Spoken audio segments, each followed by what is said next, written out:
శక్తిగల నామములో ప్రతి ఒక్కరిని కూడా ప్రేమతో ఆహ్వానిస్తూ ఉన్నాను. ప్రేమైనటువంటి సంఘమా, మీ అందరి యొక్క ప్రేమను బట్టి యేసయ్యకు స్తోత్రాలు. ఇంతవరకు యేసయ్య మహాకృపను బట్టి ప్రభు సన్నిధిలో స్తుతించటానికి, ఆరాధన చేయటానికి, ప్రార్థన చేయటానికి పరిశుద్ధాత్మదేవ సహాయము దయచేసినందుకు దేవునికి స్తోత్రాలు. యేసు ప్రభు నామములో ప్రతి ఒక్కరిని ప్రేమతో ప్రభు బల్లారాధనకు ఆహ్వానిస్తూ ఉన్నాను. మన మధ్యలో ద్రాక్షరసము, రొట్టె ఉన్నది. రొట్టె క్రీస్తు శరీరమునకు గుర్తుగా ఉన్నది. ద్రాక్షరసము క్రీస్తు రక్తమునకు గుర్తుగా ఉన్నవి. ప్రార్థన ద్వారా మన జీవితాలను సమర్పించుకొని రొట్టెను, ద్రాక్షరసాన్ని తీసుకోవటానికి గల కారణాలు ఏమిటో తెలుసుకొని రొట్టెను, ద్రాక్షరసాన్ని తీసుకోవటం ద్వారా కలిగేటువంటి ఆశీర్వాదాలు తెలుసుకొని ప్రార్థన ద్వారా మన జీవితాలు సమర్పించుకొని ప్రభు సన్నిధిలో ఆనందించుదాం. ప్రార్థన. క్రీస్తు రక్తము ద్వారా తండ్రి నీ సన్నిధికి వస్తున్నాము. తండ్రి, నీ ప్రేమకాయ వందనాలు. యేసు ప్రభువా, మీ కృప ఇంతవరకు మా అందరిపైన ఉంచి నీ సన్నిధిలో స్తుతించటానికి, ఆరాధన చేయటానికి, ప్రార్థన విన్నపములు యేసు ప్రభు నామంలో చెల్లించటానికి ఇంతవరకు మాకు సహాయము దయచేసినందుకు మీకు వందనాలు, స్తుతులు, స్తోత్రాలు. యేసు ప్రభు మహాకృపను బట్టి మాకు అనుగ్రహించిన రక్షణకాయ వందనాలు. క్రీస్తు రక్తము ద్వారా అనుగ్రహించిన విమోచనకాయ, విడుదలకాయ, నిత్య జీవనకాయ వందనాలు. తండ్రి, ఈరోజు యేసు ప్రభు క్రీస్తు శరీరమునకు గుర్తుగా ఉన్నటువంటి రొట్టెను, క్రీస్తు రక్తమునకు గుర్తుగా ఉన్న ద్రాక్షరసములో పాలు పొందటానికి దూరదేశాలలో ఉన్నటువంటి నీ బిడలమైన మా అందరికీ కూడా మంచి అవకాశమును ఇంటర్నెట్ ద్వారా, ఆన్లైన్ ద్వారా అనుగ్రహించినందుకు మీకు వందనాలు, స్తుతులు, స్తోత్రాలు. ప్రభు అయిన యేసు క్రీస్తు మరణమును, పునరుత్థానమును జ్ఞాపకం తెచ్చుకోవటానికి రొట్టెలను, ద్రాక్షరసంలో పాలు పొంది సిలువలో యేసు ప్రభుల వారు అనుగ్రహించిన ప్రతి ఆశీర్వాదాన్ని అనుభవించటానికి, క్రీస్తుకు సాక్షులుగా జీవించటానికి మమ్ములను సిద్ధపరుస్తున్నందుకు వందనాలు. బంధకాలను, చీకటి అధికారాలను యేసు నామములో పారదోలుతో బంధిస్తున్నాను. క్రీస్తు రక్తములో మా జీవితాలను ముద్రిస్తూ యేసు ప్రభుని ఒప్పుకొనొచ్చు పునరుత్థానపు శక్తి కొరకు, ఆశీర్వాదము కొరకు ప్రభు అయిన యేసు క్రీస్తు శరీరములోను, క్రీస్తు రక్తములోను పాలు పొందే ధన్యత మాకు అనుగ్రహిస్తున్నందుకు వందనాలు తెలియచేస్తూ యేసు నామంలో సిద్ధపడుచున్నాము తండ్రి, ఆమేన్. ప్రేమైనటువంటి సంఘమా, క్రీస్తు శరీరమునకు గుర్తుగా ఉన్నటువంటి రొట్టెలోను, క్రీస్తు రక్తమునకు గుర్తుగా ఉన్నటువంటి ద్రాక్షారసములో పాలు పొందబోయేటువంటి ముందుగా పరిశుద్ధ గ్రంథము నుండి యోహాను సువార్త 6వ అధ్యాయము 53 నుంచి 58 వచనాలు ధ్యానం చేద్దాం. We welcome you all in Jesus' name to participate in the Lord's Supper. Before we participate in the Lord's Supper, let us meditate upon the passage which is found in the book of John the Gospel, chapter 6, 53 to 58. యోహాను సువార్త 6వ అధ్యాయము 53 నుంచి 58 వరకు చదువుతున్నాను. విశ్వాసముతో ఆలకించవలసిందిగా కోరుతున్నాను. కావున యేసు ఇట్లా నేను, మీరు మనుష్య కుమారుని శరీరము తిని ఆయన రక్తము త్రాగితేనే కాని మీలో మీరు జీవము గలవారు కారు. నా శరీరము తిని నా రక్తము త్రాగువాడే నిత్య జీవము గలవాడు. అంత్యదినమున నేను వానిని లేపుదును. నా శరీరము నిజమైన ఆహారమును, నా రక్తము నిజమైన పానమునై ఉన్నది. నా శరీరము తిని నా రక్తము త్రాగువాడు నా యందును, నేను వాని యందును నిలిచియుందుము. జీవము గల తండ్రి నన్ను పంపెను గనుక నేను తండ్రి మూలముగా జీవించుచున్నట్టే నన్ను తినువాడును నా మూలముగా జీవించును. ఇదే పరలోకము నుండి దిగివచ్చిన ఆహారము. పితరులు మన్నాను తినియు చనిపోయినట్టు కాదు. ఈ ఆహారము తినువాడు ఎల్లప్పుడూ జీవించునని నిశ్చయముగా మీతో చెప్పుచున్నాను నేను. John the Gospel, chapter 6, verses 53 to 58.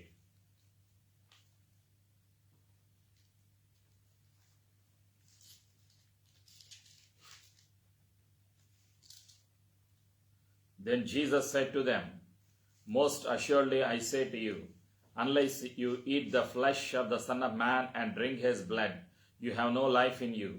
Whoever eats my flesh and drinks my blood has eternal life, and I will raise him up at the last day.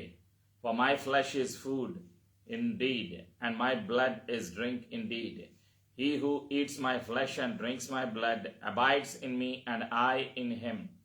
As the living Father sent me, and I live because of the Father, so he who feeds on me will live because of me. This is the bread which came down from heaven, not as your fathers ate the manna and are dead. He who eats this bread will live forever. Amen. కొరింథీయులకు రాసినటువంటి మొదటి పత్రిక 11వ అధ్యాయము 23 నుంచి 30 వచనాలు. కొరింథీయులకు రాసినటువంటి మొదటి పత్రిక, Paul's first letter to Corinthians, chapter 11, verses 23 to 30. నేను మీకు అప్పగించిన దాన్ని ప్రభు వలన పొందితిని. ప్రభు అయిన యేసు తాను అప్పగింపబడిన రాత్రి ఒక రొట్టెను ఎత్తుకొని కృతజ్ఞతాస్తుతులు చెల్లించి దానిని విరిచి, ఇది మీ కొరకైన నా శరీరము, నన్ను జ్ఞాపకం చేసుకొనుటకై దీనిని చేయుడని చెప్పాను. ఆ ప్రకారమే భోజనమైన పిమ్మట ఆయన పాత్రను ఎత్తుకొని, ఈ పాత్ర నా రక్తము వలననైన క్రొత్త నిబంధన, మీరు దీనిలోది త్రాగునప్పుడెల్లా నన్ను జ్ఞాపకం చేసుకొనుటకై దీన్ని చేయుడని చెప్పాను. మీరు ఈ రొట్టెను తిని ఈ పాత్రలోది త్రాగునప్పుడెల్లా ప్రభు వచ్చు వరకు ఆయన మరణమును ప్రచురించుదురు. కాబట్టి ఎవడు అయోగ్యముగా ప్రభు యొక్క రొట్టెను తినునో లేక ఆయన పాత్రలోది త్రాగునో వాడు ప్రభు యొక్క శరీరమును గూర్చియు రక్తమును గూర్చియు అపరాధియగును. కాబట్టి ప్రతి మనుషుడు తన్ను తాను పరీక్షించుకొనవలెను. అలాగు చేసి ఆ రొట్టెను తిని ఆ పాత్రలోది త్రాగవలెను. ప్రభు శరీరమని వివేచింపక తిని త్రాగువాడు తనకు శిక్షా విధి కలుగుటకే తిని త్రాగుచున్నాడు. ఇందువల్లనే మీలో అనేకులు బలహీనులను రోగులునై ఉన్నారు, చాలా మంది నిద్రించుచున్నారు. క్రీస్తు వారి వాక్యాన్ని మన జీవితములలో ఆశీర్వదించునుగాక. ఆమేన్. ప్రియమైనటువంటి సంఘమా, యేసు ప్రభుల వారు శిలువ మరణాన్ని పొందబోయేటువంటి ముందు రోజు రాత్రి తన శిష్యులతో కలిసి మరణానికి ముందు చేసినటువంటి భోజనము కాబట్టి ప్రభు రాత్రి భోజనము అని పిలుస్తున్నాం. బల్లారాధన అని, ప్రభు రాత్రి భోజనం అని పిలుస్తున్నాం. ఇక్కడ ప్రాధాన్యత ఏమిటి అంటే, క్రైస్తు మరణమును క్రైస్తు పునరుత్థానమును మీరు నేను జ్ఞాపకం తెచ్చుకోవాలి. ఎవరిని జ్ఞాపకం తెచ్చుకోవాలి? క్రైస్తు శరీరములో క్రైస్తు రక్తములో పాలు పొందబోయే ముందుగా క్రైస్తు మరణమును క్రైస్తు పునరుత్థానమును జ్ఞాపకం తెచ్చుకోవాలి. నా అపరాధముల కొరకు, నా దోషముల కొరకు నేను పొందవలసిన శిక్ష నాకు బదులుగా ప్రభు అయిన యేసు క్రీస్తు వారు శిలువలో నాకు బదులుగా మరణించి తిరిగి లేచిన సజీవుడు అన్న సత్యాన్ని నీవు నేను జ్ఞాపకం తెచ్చుకోవాలి. అదే మాట పరిశుద్ధ గ్రంథములో కొరింథీయులకు రాసిన మొదటి పత్రిక 11వ అధ్యాయము 24వ వచనంలో ఆఖరి లైన్లో ప్రభు సెలవిస్తున్నారు, నా శరీరము నన్ను జ్ఞాపకము చేసుకొనుటకై దీనిని చేయుడని చెప్పాను. ప్రభు బల్లారాధన ఎందుకు పాలు పొందాలి? క్రీస్తు మరణమును క్రీస్తు పునరుత్థానమును జ్ఞాపకం తెచ్చుకోవటానికి. మానవ జాతి కొరకు, మీ కొరకు, నా కొరకు యేసయ్య మరణించిన తిరిగి లేచిన సజీవుడు అని హృదయములో విశ్వాసము కలిగి క్రీస్తు శ్రమలను, క్రీస్తు ప్రభుల వారు శిలువలో పొందిన శ్రమను, బాధను, మరణమును జ్ఞాపకం తెచ్చుకోవాలి. ఎవరు రొట్టెను భుజించటానికి, ద్రాక్షరసాన్ని తీసుకోవటానికి అర్హత కలిగి ఉంటారు? What are the eligibilities, what are the qualities that we need to have to participate in the Lord's supper? క్రీస్తు శరీరములో క్రీస్తు రక్తములో పాలు పొందటానికి మనకు ఉండవలసినటువంటి కొన్ని లక్షణాలు ఏమిటి? మొట్టమొదటిగా, యేసు ప్రభు మీ కొరకు, నా కొరకు శిలువలో మరణించి సమాధి చేయబడి తిరిగి లేచిన సజీవుడు అని మన హృదయములో విశ్వాసము కలిగి ఉండాలి. You and I need to have a belief in our hearts that Jesus Christ of Nazareth died for you and I on the cross and rose again after 3 days. మొట్టమొదటిగా విశ్వాసము కలిగి జీవించాలి. రెండవదిగా, మారు మనసుతో కూడిన, పశ్చాత్తాపముతో కూడిన ముంచుడు బాప్తిజమము తీసుకున్న వారై ఉండాలి. Secondly, you and I need to be water baptized. యోహాను సువార్త 3వ అధ్యాయం 3వ వచనంలో యేసయ్య అంటున్నటువంటి మాట, ఒకడు క్రొత్తగా జన్మించితేనే తప్ప నీటి మూలముగాను ఆత్మ మూలముగాను క్రొత్తగా జన్మించితేనే తప్ప గాని పరలోక రాజ్యములో ప్రవేశింపలేడని మీతో నిశ్చయముగా చెప్పుచున్నాను. ఒకడు క్రొత్తగా జన్మించితేనే కాని అతడు దేవుని రాజ్యమును చూడలేడని నీతో నిశ్చయముగా చెప్పుచున్నాను నేను. యోహాను 3:5. యేసు ఇట్లనెను, ఒకడు నీటి మూలముగాను ఆత్మ మూలముగాను జన్మించితేనే గాని దేవుని రాజ్యములో ప్రవేశింపలేడని నీతో నిశ్చయముగా చెప్పుచున్నాను నేను. మార్కు సువార్త 16వ అధ్యాయము 15వ వచనం. మార్కు సువార్త 16:16 వచనం. నమ్మి బాప్తిజం పొందినవాడు రక్షింపబడును, నమ్మని వానికి శిక్ష విధింపబడును అని ప్రభు సెలవిస్తూ ఉన్నారు. Believe and be baptised shall be saved. కాబట్టి మొదటి లక్షణం విశ్వాసము కలిగి ఉండాలి. రెండవది మారు మనసుతో కూడిన ముంచుడు బాప్తిజమము తీసుకున్న వారై ఉండాలి. మూడవది మత్తయి సువార్త 5వ అధ్యాయం 8వ వచనం. హృదయ శుద్ధి గల వారు ధన్యులు, వారు దేవుని చూచెదరు. వాక్యానికి విధేయత చూపించిన వారుగా ఉండాలి. అంతరంగంలో శుద్ధీకరణ, పరిశుద్ధత కలిగిన వారై ఉండాలి. నాలుగవది ప్రభు అయిన యేసును ప్రేమిస్తున్న వారై ఉండాలి. యేసు ప్రభు సెలవిచ్చి ఉన్నారు. మత్తయి సువార్త 22వ అధ్యాయంలో 37వ వచనంలో యేసు ప్రభు అంటున్నారు, నీ పూర్ణ హృదయముతో, నీ పూర్ణ ఆత్మతో, నీ పూర్ణ శక్తితో, నీ పూర్ణ బలముతో నీ దేవుడైన యెహోవాను ప్రేమించు. ఇదే మొట్టమొదటి ఆజ్ఞ. యేసు ప్రభు తన శిష్యుని పేతురు గారిని అడిగారు, పేతురు నీవు నన్ను ప్రేమిస్తున్నావా అని. అప్పుడు పేతురు అంటున్నాడు, అవును ప్రభువా, నేను నిన్ను ప్రేమిస్తున్నాను అన్నాడు. రెండవసారి మూడవసారి కూడా యేసు ప్రభులు వారు పేతురుని అడుగుతారు, పేతురు నీవు నన్ను ప్రేమిస్తున్నావా అని. పేతురు అవును అంటాడు. అయితే పేతురు ప్రేమలో ఫిలియో, సహోదర ప్రేమ ఉన్నది. యేసయ్య కోరుకున్న ప్రేమ అగాపే ప్రేమ, అంటే నిస్వార్థమైన ప్రేమ, దేవుని ప్రేమ, త్యాగముతో కూడిన ప్రేమ, క్రీస్తు శిలువలో మానవ జాతి కొరకు చూపిన ప్రేమ, అగాపే ప్రేమ. కాబట్టి ఈరోజు క్రీస్తు శరీరములో పాలు పొందటానికి, క్రీస్తు రక్తములో పాలు పొందటానికి మనకు ఉండవలసినటువంటి 4 ప్రధానమైనటువంటి లక్షణాలు. 1 విశ్వాసము, 2 మారు మనసుతో కూడిన ముంచుడు బాప్తిజమము, 3 అంతరంగములో, ఆత్మలో, హృదయములో పరిశుద్ధత, 4 దేవుని ప్రేమించినటువంటి స్థితి. పరిశుద్ధాత్మ ద్వారా నీవు నేను కలిగి ప్రభు సన్నిధిలో క్రీస్తు శరీరములో, క్రీస్తు రక్తములో పాలు పొందాలి అని పరిశుద్ధాత్మ దేవుడు గుర్తు చేస్తూ ఉన్నారు. క్రీస్తు శరీరములో, క్రీస్తు రక్తములో పాలు పొందే వారికి కలిగేటువంటి ఆశీర్వాదాలు ఏమిటి? యోహాను సువార్త 6వ అధ్యాయంలో రాయబడినటువంటి సత్యాలు. What are the blessings that we are going to receive by recognizing His Lordship in our lives, by participating in the Lord's Supper with faith, with the holiness, with the reverence, with the repentance in our heart, with the help of the Holy Spirit. పరిశుద్ధాత్మ సహాయముతో క్రీస్తు శరీరములో, క్రీస్తు రక్తములో పాలు పొందిన వారికి కలిగేటువంటి ఆశీర్వాదాలు. మొట్టమొదటిగా నిత్య జీవము కలుగుతుంది.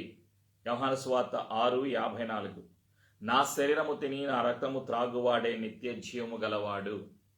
క్రీస్తు మానవ జాతి కొరకు సిలువలో మరణించి తిరిగి లేచిన సజీవుడు.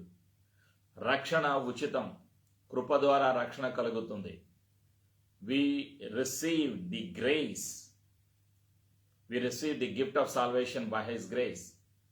రక్షణ యేసయ్య కృప ద్వారా మనం కలిగి ఉన్నాం. నిత్య జీవము కలిగి ఉంటాము. ప్రేమైనటువంటి సంఘమా, విశ్వాసముతో క్రీస్తు ప్రభువుల వారిని అంగీకరించటము ద్వారా, రెండవదిగా అంత్య దినమున నేను వానిని లేపుదును. సెకండ్ బ్లెస్సింగ్, రహస్య రాకడలో ఎత్తబడేటువంటి గుంపులో సార్వత్రిక సంఘము ప్రభు అయిన యేసుక్రీస్తు వారిని మధ్యాకాశములో కలుసుకునేటువంటి సమయంలో క్రీస్తు శరీరములో పాలు పొందేటువంటి ప్రతి ఒక్కరూ కూడా ధన్యతను, ఆశీర్వాదాన్ని కలిగి ఉంటారు. రహస్య రాకడ ఎప్పుడు వస్తుందో ఎవరికీ తెలియదు. మానవుడికి తెలియనటువంటి సమయంలో ఆ రోజు, ఆ సమయము, ఆ గడియ ఎవ్వరికీ తెలియదు. రహస్య రాకడ ఉంటుంది. సూర్యుడి క్రింద మేఘాల పైన మధ్యాకాశములో ప్రభువైన యేసుక్రీస్తు వారు ప్రత్యక్షం అవుతారు, వస్తారు. సిద్ధపడిన సంఘమును తీసుకొని వెళ్ళటానికి రెప్పపాటున సజీవమైనటువంటి మనము రెప్పపాటున మార్పు చెంది మహిమ దేహము కలిగి మధ్యాకాశములో యేసు ప్రభుల వారిని కలుసుకుంటాం. మధ్యాకాశములో క్రీస్తుతో కలిసి 7 సంవత్సరాలు ఉంటాం. విందు మనకు మధ్యాకాశములో ఉంటుంది. భూలోకములో 7 సంవత్సరాలు శ్రమలు ఉంటాయి సంఘము ఎత్తబడిన తర్వాత. 7 సంవత్సరాలు భూలోకములో శ్రమలు, మహాశ్రమలు అయిపోయిన తర్వాత ఎత్తబడిన సంఘముతో ప్రభువైన యేసుక్రీస్తు వారు ఓలివ కొండపైన కాలు పెడతారు. ఆ తరువాత హర్మెగిద్దోన్ అనేటువంటి యుద్ధం జరుగుతుంది. ఆ యుద్ధం అయిపోయిన తర్వాత ప్రియమైనటువంటి సంఘమ 1000 ఏళ్ల పరిపాలన ప్రారంభమవుతుంది భూలోకములో. కాబట్టి అంత్య దినమున నేను వానిని లేపుదును అంటే రహస్య రాకడలో మధ్యాకాశములో యేసు ప్రభుల వారిని మీరు నేను కలుసుకునేటువంటి ధన్యత యేసయ్య కృప ద్వారా పరిశుద్ధాత్ముడు మనకి అనుగ్రహిస్తూ ఉన్నారు. ఆ ఆశీర్వాదాన్ని పొందాలి కాబట్టి పరిశుద్ధ గ్రంథంలో రాయబడిన అనేక నియమాలు, అనేక ఆజ్ఞలలో ఒకటిది ప్రభు బల్లారాధనలో పాలు పొందాలి.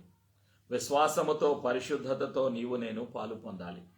3వ ఆశీర్వాదము 56వ వచనం, యోహాను సువార్త 6:56. నా శరీరము తిని నా రక్తము త్రాగువాడు నా యందును, నేను వాని యందును నిలిచియుందుము. నీవు నేను యేసయ్యలో ఉండాలి. ఇది దేవుని యొక్క సంకల్పం, దేవుని యొక్క ప్రణాళిక. అందుకే ప్రభువైన యేసుక్రీస్తు వారు నీ కొరకు, నా కొరకు ఈ లోకము వచ్చి సిలువలో మరణించి సమాధి చేయబడి తిరిగి లేచిన సజీవుడు. కాబట్టి మన దేహము క్రీస్తు ప్రభుల వారు నివసించేటువంటి ఆలయము. నీ దేహమే దేవుని ఆలయమనియు, దేవుని ఆత్మ నీలో నివసించుతున్నాడనియు నీవు ఎరుగవా? కాబట్టి మన జీవితాలను మనం పరీక్ష చేసుకుందాం. క్రీస్తు శరీరములో, క్రీస్తు రక్తములో పాలు పొందబోయే ముందుగా కొరింథీయులకు రాసిన పత్రిక, మొదటి పత్రిక 11వ అధ్యాయం 28వ వచనం. First book of Corinthians chapter 11 verse 28. Let us examine ourselves in the presence of the Lord Jesus Christ, in the presence of the Holy Spirit. పరిశుద్ధాత్మ సహాయముతో మనం పరీక్ష చేసుకుందాం. కాబట్టి ప్రతి మనుషుడు తను తాను పరీక్షించుకొనవలెను. అలాగు చేసి ఆ రొట్టెను తిని ఆ పాత్రలోని త్రాగవలెను. ప్రభు శరీరమని వివేచింపక తిని త్రాగువాడు తనకు శిక్షా విధి కలుగుటకే తిని త్రాగుచున్నాడు. ఇందువల్లనే మీలో అనేకులు బలహీనులను, రోగులునై ఉన్నారు, చాలా మంది నిద్రించుచున్నారు. ప్రార్థన. మన జీవితాలు సమర్పించుకుందాం విశ్వాసముతో. రొట్టెను ద్రాక్షరసాన్ని ఆశీర్వదించి మీరు ఉన్న స్థలములో రొట్టెను ద్రాక్షరసాన్ని సిద్ధపరచుకోండి. దూరదేశాలలో ఉన్న ప్రతి ఒక్కరూ, అవకాశం ఉన్న ప్రతి ఒక్కరూ రొట్టెను ద్రాక్షరసాన్ని ఆశీర్వదిస్తూ మన జీవితాలను సమర్పించుకుంటూ విశ్వాసముతో, ప్రార్థనతో, పరిశుద్ధాత్మ సహాయముతో పాపములు ఒప్పుకొని విడిచిపెట్టిన వారుగా, క్రీస్తు ప్రభువుని అంగీకరించిన వారుగా, క్రీస్తు శరీరంలో, క్రీస్తు రక్తములో పాలు పొందటానికి ప్రార్థన ద్వారా సిద్ధపడదాం. ప్రార్థన. పరిశుద్ధుడు అయిన యేసు ప్రభువా, మీరు నా కొరకు, మనుషులందరి కొరకు ఈ లోకము వచ్చి సిలువలో మరణించి సమాధి చేయబడి తిరిగి లేచిన సజీవుడవు అని నా హృదయములో నమ్ముచున్నాను. నా అపరాధములను, దోషములను, ఇశ్రాయేలీలు చేసిన పాపముల నిమిత్తమై క్షమాపణ అడుగుచున్నాను. యూదులు చేసిన పాపముల నిమిత్తమై క్షమాపణ, నెహెమియా వలె, యోబు వలె క్షమాపణ అడుగుచున్నాము. సంఘ బిడ్డలు, భర్తలు, భార్యలు, తల్లిదండ్రులు, పిల్లలు చేసిన పాపముల నిమిత్తమై క్షమాపణ అడుగుచున్నాను. మా అపరాధములను, మా దోషములను, మా పాపములను ఒప్పుకొనుచున్నాము. నేను పాపిని, నన్ను క్షమించు. శరీరాశ, నేత్రాశ, జీవపు డమ్మము నిమిత్తమై క్షమాపణ అడుగుచున్నాను. యేసు రక్తములో మా అపరాధములను కడిగినందుకు వందనాలు. యేసు రక్తము ప్రతి పాపము నుండి మనలను పవిత్రునిగా చేయును అని సెలవిచ్చినందుకు వందనాలు. క్రీస్తు శరీరమునకు క్రీస్తు రక్తమునకు సాదృశ్యముగా ఉన్నటువంటి రొట్టెను ద్రాక్షరసమును యేసు ప్రభు నామములో ఆశీర్వదిస్తూ ఉన్నాము. ప్రార్థన ద్వారా వాక్యము ద్వారా వీటిని పవిత్రపరచినందుకు తండ్రి నీకు వందనాలు. విశ్వాసముతో మారు మనసుతో కూడిన పశ్చాత్తాపముతో కూడిన బాప్తిస్మము తీసుకున్నవారుగా, పరిశుద్ధత కలిగి జీవిస్తున్నవారుగా, వాక్యమునకు విధేయత చూపిస్తూ పరిశుద్ధాత్మ తోడు సహాయముతో క్రీస్తు శరీరములో క్రీస్తు రక్తములో పాలు పొందటానికి మాకు సహాయము దయచేస్తున్నందుకు వందనాలు. యేసు రక్తములో మా జీవితాలను ముద్రిస్తూ యేసు ప్రభుని ఒప్పుకొనొచ్చు. క్రీస్తు శరీరములో క్రీస్తు రక్తములో పాలు పొందటానికి క్రీస్తు మరణమును క్రీస్తు పునరుత్థానమును జ్ఞాపకం తెచ్చుకుంటూ యేసు ప్రభు నామములో సిద్ధపడుచున్నాము తండ్రి. ఆమేన్. మీరు ఉన్న స్థలములో ఆరాధన చేసిన తరువాత ప్రార్థన చేసుకొని ఆ తరువాత విశ్వాసముతో క్రీస్తు శరీరమునకు గుర్తుగా ఉన్న రొట్టెను క్రీస్తు రక్తమునకు గుర్తుగా ఉన్న రొట్టెను ప్రార్థన చేసుకుని తీసుకోవలసిందిగా ప్రేమతో కోరుచు ఉన్నాను. ఆరాధన.